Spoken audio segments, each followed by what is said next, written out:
নমস্কার বন্ধুরা, আজকের ব্যাগটি তৈরির জন্য সুতির কাপড়, ফর্ম আর একটি লাইলিনকে একসাথে এরকম লম্বা লম্বা সেলাই করে জুড়ে নিয়েছি। এখানে কাপড়ের লম্বা আমি নিয়েছি 11 ইঞ্চ আর চওড়া নিয়েছি 7 ইঞ্চ। এবারে কাপড়টিকে মাঝখান থেকে এরকম ভাঁজ করব, করার পর এর মাঝখানটায় এরকমভাবে দাগ দিয়ে নেব। সেমভাবে এই দিকের সাইডেও এটাকে ভাঁজ করে এর মাঝখানে একটা দাগ দিয়ে নেব। সুতির কাপড়, ফর্ম আর লাইলিনকে জুড়ে আরও দুটো পিস এরকমভাবে আমি রেডি করে নিয়েছি। এর চওড়া আছে 1.5 ইঞ্চ আর লম্বা আছে 3 ইঞ্চ। এবারে এই কাপড়টিকে এরকম চওড়ার দিকে ভাঁজ করব আর এর মাঝখানে একটা দাগ দিয়ে নেব। দুটি কাপড়ের মিডল পয়েন্টটাকে মিশিয়ে এভাবে রেখে সেলাই করে নেব। সেমভাবে এই কাপড়টিরও মাঝখানে মিডলে একটা দাগ দিয়ে নেব আর এই কাপড়ের মিডলের সাথে এই কাপড়ের মিডলটাকে রেখে আমি সেলাই করে নেব।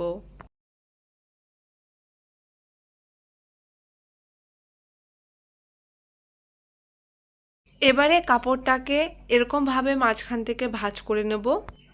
একটি গোল ঢাকনার সাহায্যে এই ওপেন সাইডের দিকে আমি একটা গোলায় শেপ দিয়ে নেব। এবারে এই দাগ অনুযায়ী আমি কাপড়টিকে কেটে নেব। এবারে এই কাপড়টিকে এভাবে ভাঁজ করব আর এই সাইডেও গোলাই শেপ দিয়ে নেব।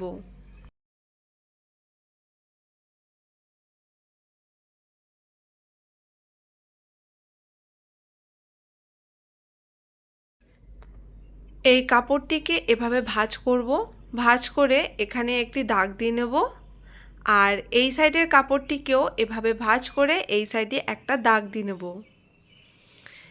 এই দাগ থেকে এই দাগ অবধি কতটা দূরত্ব সেটা আমি ফিতের সাহায্যে মেপে নেব।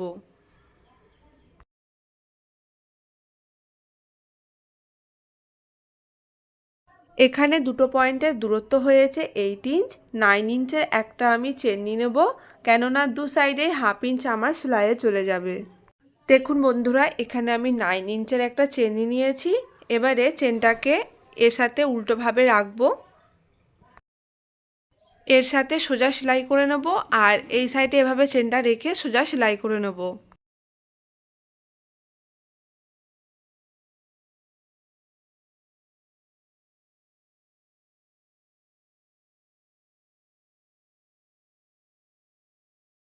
এখানে দু সাইডে আমার সেলাই করা হয়ে গেছে। এবারে এই কাপড়টির সাথে এটাকে ধরে পুরোটা ঘুরিয়ে আমি সেলাই করে নেব।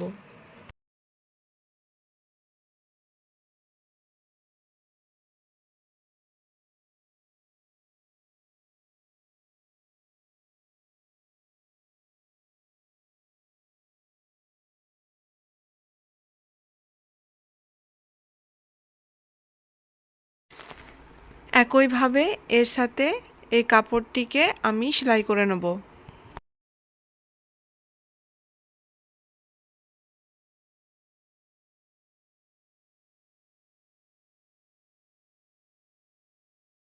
বন্ধুরা, আপনারা দেখতেই পাচ্ছেন কত সহজ পদ্ধতিতে আজকের এই ব্যাগটি আমি তৈরি করেছি।